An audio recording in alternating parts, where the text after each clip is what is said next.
How's it, Lungi? Well bowled today. Geez, just headlines on the result, but what goes through your mind when you're standing out there? I mean, even if things are going well for you personally, but just when the guys are in that kind of mood and the field is small and the ball's just flying around the park, I mean, how difficult is it to kind of stay on top of that and stay composed? I mean, just describe what was going through the minds and the emotions of that bowling display. It was difficult, but that's T20 cricket. I think we see which way the game is going now. And my only mindset was actually to take wickets. I think that's the only way we could actually stem the flow of runs. It is tough bowling to in batsmen when they come to the back end because they've gotten used to the pace of the wicket and they start to flow a bit in the pattern of their game plans. So yeah, my main thing was to try to take wickets. I think that's what I was also trying to communicate to the guys throughout the game, is just try find a way to get them out, because I think bowling 20 overs on small fields as well, it does get pretty messy at the back end. So that was my thought process. Thanks, Lloyd. We'll go for Dose in Telford. Hi, Lungi. Lungi, what were you guys thinking when Tristan Stubbs was hitting the ball everywhere over there? I mean, did you think that total was something that you could get? And I mean, just what was the mood in the dugout at that point? It is definitely a total we thought we could chase down. Even the guys that had gotten out, the message we were getting from them coming back into the change room is it's actually a very good batting wicket.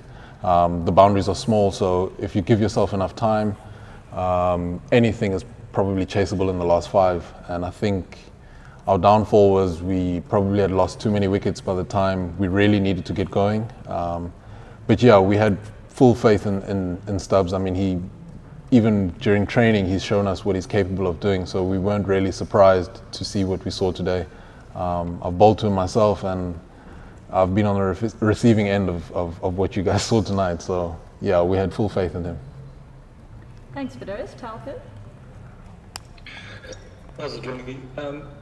We've heard a lot about England's attacking batting approach, but do you think the way Chris Jordan bowled tonight in that 1 over was a way to counter that kind of batting when people just go gung-ho? Do you think those kind of Yorkers and full tosses, is that the way to counter a team like England? I think, all bowlers have their own game plans, and yeah, as much as we all say, there's nothing that beats a good Yorker, we also do realize that guys start to line up and hit Yorkers a lot better now in the game. So keeping the guys guessing is also part of the game plan.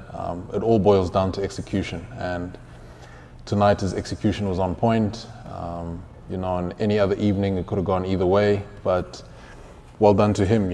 As he's a world-class performer and he plays for his country for a reason. So I just see he was pretty much doing his job tonight, and he landed those Yorkers. Thanks, Telford. Is there anyone from the floor who would like to ask a question? Yeah, hi Lungi, just on Tristan, he's obviously been playing over here a little bit coming into this series, and you said it sort of didn't come as any surprise to you that he was able to play in innings like that. Can you just tell us a bit about him and what he's been like in training? He's a very confident chap, and you can see he's a big guy as well, strikes the ball well, and that's how he plays cricket. What you saw tonight is what he practices, and he put into play what he practices. So that's why we weren't surprised to see what he was doing. Very happy for him as well, to finally get a chance to go out and bat and show the world what he can do and what he's capable of. And for you guys, obviously he's still a young player, but coming into a T20 World Cup a few months away must be a pretty exciting guy to have coming into the middle order. Well, he's definitely probably put his hand up tonight for a spot within the World Cup, so it's exciting to see. And I mean, I don't think any coach would be sad to say, from what he saw tonight, I think he's got a long career ahead of him, and if this is how he's going to keep going, I see a bright future for him. We'll go Keenan, then Ken. Hi Lungi, well bowled today. Fact for you, you need 5 wickets in the next 5 matches to reach 50 test wickets and become the second fastest ever to reach that milestone. Is that something you're aware of, and is that something you're aiming to achieve? and then also your pace has been up in the tour to England so far. Is that something also that you've been working on and something you are aware of? Yeah, obviously there's been a lot that we work on behind the scenes, but I think it just comes with the confidence of being back to play. I hadn't played a T20 in almost close to a year, so to find that rhythm and find that confidence, I think that plays part in obviously the pace and the rhythm. But yeah, that record probably something I've never actually thought about, to be honest. I just want to keep taking wickets, so if it happens, it happens. If it doesn't, so be it. But as long as I can keep putting my hand up for selection, that's all I'm trying to do. Thanks, Stephen. We'll go Ken and then we'll look to wrap up with Zahir. Thanks, Lucy. How's it, Lungi? Very well bowled. You mentioned the importance of taking wickets when things are stacked so much in the batsman's favour, like tonight. You probably could have taken 6 or 7 with a bit more support from your fielders.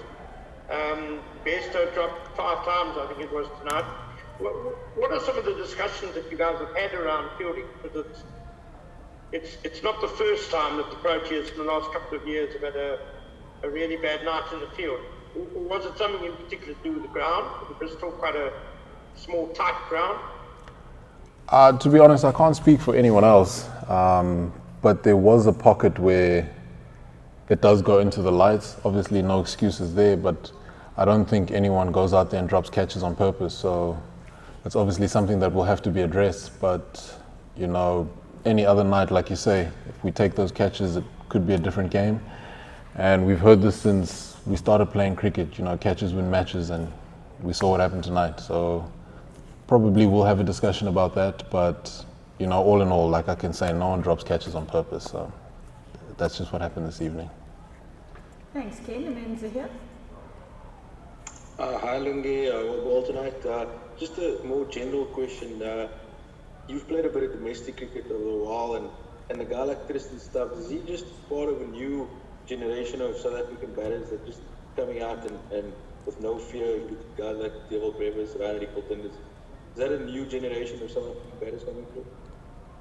I think it just comes from, where they're playing. If the guys give them confidence to play their game, that's what they're going to keep doing. We try and encourage guys to do what works for them. What gets you here is probably what's going to work for you here. So, to continue with that. And I think they are obviously inspiring other batsmen to probably take the game on a bit more.